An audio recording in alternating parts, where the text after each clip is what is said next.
एक छोटे शहर में आर्यन नाम का एक लड़का रहता था। वह एक साधारण जिंदगी जीता था, लेकिन उसे हमेशा रोमांच और नई चीजें खोजने का शौक था। एक रात उसे एक अजीब सपना आया। उसने देखा कि उसके घर के पास वाला खेल का मैदान सुनसान पड़ा है और वहां जमीन में एक पुराना नक्शा दबा हुआ है। जैसे ही उसने वह नक्शा उठाया, उस पर जंगल का रास्ता और एक खजाने का संकेत दिखा। लेकिन इससे पहले कि वह नक्शे को पूरी तरह देख पाता, उसकी नींद खुल गई। आर्यन सपने को अनदेखा नहीं कर सका। सुबह होते ही वह अपने घर के पास के मैदान में गया।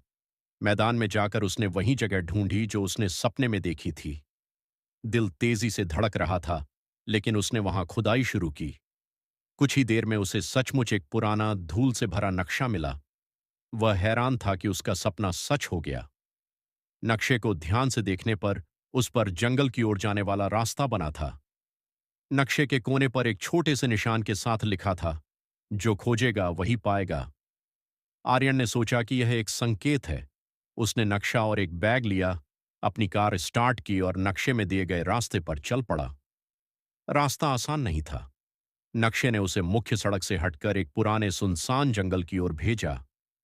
जैसे जैसे वह आगे बढ़ा, रास्ता और भी खतरनाक और डरावना होता गया। लेकिन आर्यन ने हिम्मत नहीं हारी। जंगल के अंदर पहुंचने के बाद नक्शे ने उसे एक बड़े पेड़ के पास रुकने का इशारा दिया। पेड़ के नीचे की मिट्टी पर एक निशान बना था। आर्यन ने वहीं खुदाई शुरू की। कुछ ही देर में उसे एक धातु का पुराना बक्सा मिला। उसने उत्सुकता से बक्सा खोला, लेकिन उसमें खजाना नहीं था। उसमें एक और नक्शा और एक पत्र रखा था। पत्र में लिखा था, यह यात्रा सिर्फ खजाने की नहीं, बल्कि तुम्हारी हिम्मत और विश्वास की परीक्षा है। अगर तुम सच में खोजने की इच्छा रखते हो तो आगे बढ़ो। अब आर्यन को तय करना था कि क्या वह इस रोमांच को आगे जारी रखेगा या वापस लौट जाएगा। नक्शा उसे और भी गहरे जंगल में जाने को कह रहा था।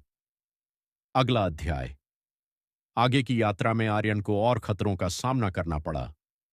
क्या उसे असली खजाना मिला, या ये यात्रा उसे कुछ बड़ा सबक सिखाने वाली थी? जाने के लिए वीडियो को लाइक करें और चैनल को सब्सक्राइब करें। धन्यवाद।